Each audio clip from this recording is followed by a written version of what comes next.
Well, we're back out here. I'm gonna be out here for like an hour, that's it. That's what the paint looks like a day later. You can see all the dots on the lens. That's the rust that's still in the lens from when I cleared out my lines. But yeah, that's satin black. We were talking about the fittings. They're called bulkhead fittings. And how these were glued on.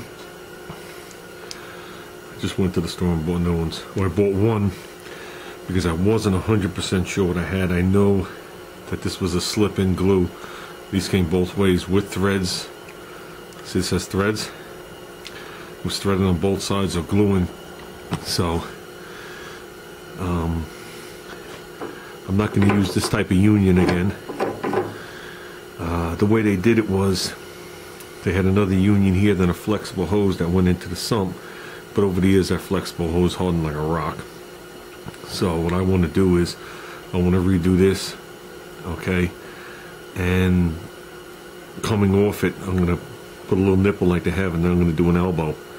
Then I'm going to put a union. I'm going to bring it over, and right before it turns down I'll put another union so I could take out the middle pipe easily if I got to move the sump without putting any strain on this. And I'll have the pipe supported so it's not putting like a downward load on here. And this I'm not really sure what I'm going to do. I could duplicate this too. You know what I mean? I'd like to change them both. I do see salt around them. So, they're not that expensive. They're $8 a piece. There's the gasket. Gasket sits on the upper side of the glass. Which makes sense, because if you put it on the lower side, the water could seep right through the threads. So, with that, I'm going to nip this off. I mean, if you really had to, you can nip it tight to this and glue this part back in, but I'm going to plan on reusing this. So, all the other way around, you can cut it here and use this nipple to join a new thing to. Which is probably how I'm going to do it, because you never know. I might, if this bulkhead fitting is much nicer quality than this, I might just reuse the seal. So I'm probably going to nip it tight to here and call it good. This I'm not really sure how I'm doing it yet, but these will definitely be sealed. We were going to knock this all out tomorrow night, but that's not going to happen. I got some major tests I got to take for work to be certified, and they're due on Friday. So, and then we're going away this weekend camping. So this is going to lay. Unfortunately, I really wanted to get it done, but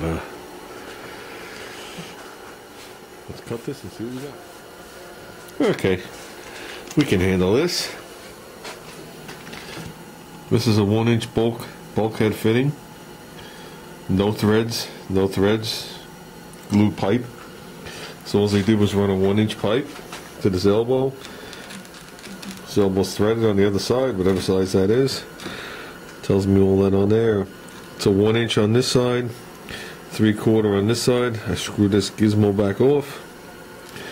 Put it on the new setup. Okay, so I got to get a bulkhead fitting here that accepts gluing on both sides. Reconfigure this rig. I never could understand plumbing, why it takes so many different things to end up with one item. But that shouldn't be a problem.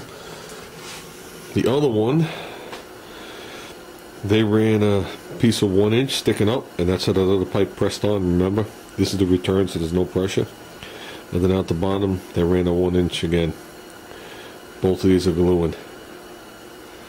So, I gotta return that bulkheading. They had a bunch of different types. I didn't know if mine was threaded or whatever it is. But this is basically the seal right here that we're relying on. So, I don't like the way these look. This one here, this one's a different color, so one of the two of these have already been changed.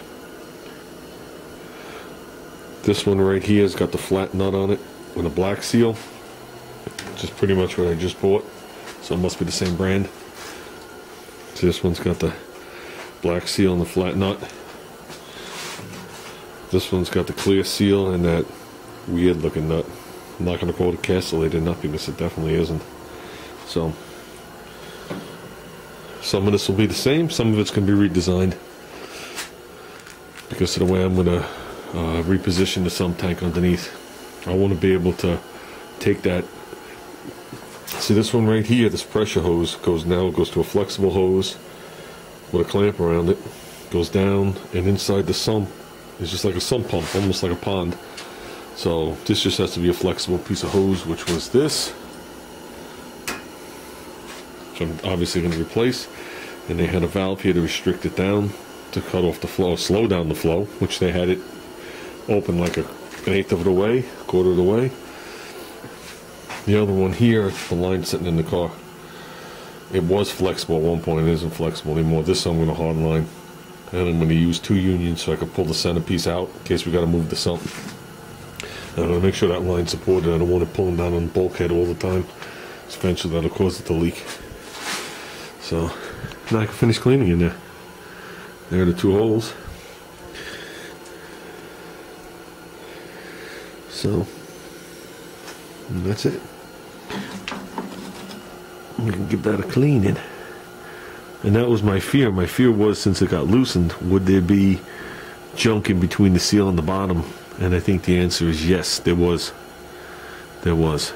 So now I can go in there and clean that surface flat and put these bulkhead fittings in. I'd be done with it. Definitely going to slow down the process, but I don't care. Going to wind up bringing the stand out here. I'm going to fit the tank and the sump pump, everything here, then pull it apart and bring it back in the house. I might actually use the stand that it came with, but if I'm going to use the stand it came with, I'm going to paint it. I don't like the appearance of it. So that's it, guys. Another day in fish tank land.